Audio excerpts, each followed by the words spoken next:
লিওর হাতে ইমতিয়াজ শুয়েবকে ফিনিশ করছিল কিল ফিরে। সিনিস্টার তার থেকে সাপোর্ট দরকার ছিল, লিওকে তিনি থামিয়েছেন যাতে লিও ফিনিশটা করতে না পারে।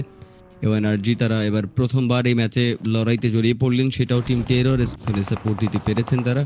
রেস্কিউটা কমপ্লিট হয়ে যাবে, বাকি দায়িত্বটুকু সিনিস্টারের এবং ফ্ল্যাশের।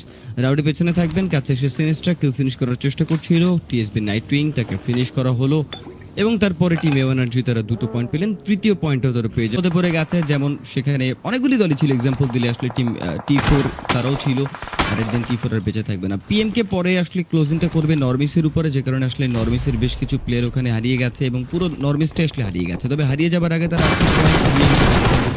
মিনিমাম পয়েন্ট কমপ্লিট করে আসছে, সেই নরমিস সফল। বাট টিম এওএনআরজি স্পোর্ট বিপদটা ফেস করবে, ডেথস্টর্ম সাপোর্ট দেওয়ার চেষ্টা করছিল, ওদিকে টিম রেডিও নিভিল বয়েজের হাতে জেনেসিসের পতন ঘটে। ফ্ল্যাশ দেরিকে এখানে পুশ করে দেওয়ার পর শটগানটা চার্জ করবেন। Yes, that was amazing. মার্টিনকে নক করা হবে, তারপরে সেই ফিনিশে নেবার চেষ্টা। তাদের ফাইট শুরু হয়ে গেল, টিকজি তার ফিনিশে নিয়ে গেল। ডেথস্টর্ম তিনি জেনেসিসের টমেটোকে ধরবেন, তারপরে এওএনআরজি এবং টিম জেনেসিস স্পোর্টের লড়াইতে টিম জেনেসিস স্পোর্ট তারাও আর বাঁচবেন না because of the third party from tryout with DBS. Now আমি দেখলাম ভেহিকল রান ওভার, ওদিকে দেখলাম রাফেল গ্রেনেড এবং একের পর এক প্লেয়ারের নকের সংখ্যা কিন্তু পাচ্ছি। এটা হচ্ছে 6th স্টেজ, মানে কেওয়াটিক স্টেজ, এবং এই স্টেজে কেওয়াসটা হবারই কথা এবং সেটা অবশ্যম্ভাবী যেটা হয়ে পরবর্তীতে গিয়ে আবারও কিন্তু ইন্টারেস্টিং বেশ কিছু ফাইট আমরা এখান থেকে চাই। But in meantime let's talk about this CBI sixty, সেটা হচ্ছে নারুটোকে এই মুহূর্তে টেক করে ফেলার পর একটু পরে কিন্তু অটোমেটিক্যালি কিন্তু একটা প্রেশার এসে তৈরি হয়ে যায়।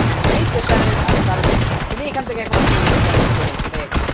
দেখার বিষয়। Viewers, as you can see from CBI Esports, তারা এখানে কিন্তু হয়ে গেলেন down and things are not really looking good. যেমন আরজি তারা কিন্তু বেঁচে আছেন, গুড থিং ইজ এখনো পর্যন্ত তাদের পুরো স্কোয়াড জীবিত, যদিও এখান থেকে ডেথস্টর্ম নকআউট। বাট ডেথস্টর্মকে সাপোর্ট দেওয়ার জন্য অবশ্যই টিমমেটরা ব্যাকআপ হিসেবে কিন্তু এই মুহূর্তে আসতেই পারেন। So we will see another exciting fight over here.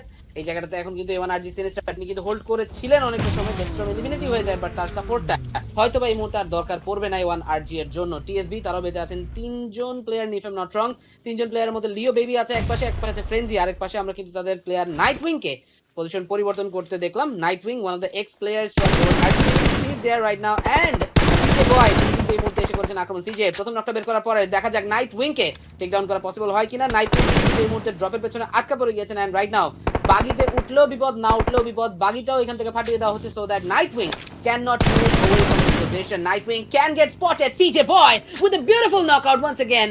আবারও এখান থেকে কিন্তু খেলার মোড়টা এওএনআরজি স্পোর্টস এর দিকে কিন্তু তারা ঘুরিয়ে দিল। টিএসবি কে অ্যাটাক করার জন্য এওএনআরজি স্পোর্টস এর এবার কিন্তু একদম ডাইরেক্ট অ্যাটাক, ডাইরেক্ট অ্যাসল্ট করতে চলে এসেছেন ফ্ল্যাশ। হাতে রয়েছে গ্রেনেড, দেখা যাক সেই গ্রেনেড দিয়ে কতটা ইমপ্রেসিভ নকআউট তিনি বের করতে পারেন। দোতলাতে গ্রেনেড করা হবে অবশ্যই, সেই গ্রেনেডটা কাজে আসছে না। ফ্রেন্ডি তিনি আছেন নিচে প্লেয়ার 1v1 চেষ্টা, চমৎকার knockout from flash. Right now, last player will be surviving, but not anymore. A1RG with a beautiful winner chicken dinner. They were able to get the final chicken, and এরই মাধ্যমে overall leader বোর্ডে আবারও একটা বড় সড়ো comeback কিন্তু A1RG দিচ্ছেন। Absolutely such a gorgeous piece of chicken dinner. শেষ চিকেন ডিনারটি আসলে টিম এওএনআরজি চলে আসলে এবং এই কারণেই কিন্তু ওভারঅল লিডার বোর্ডে এবার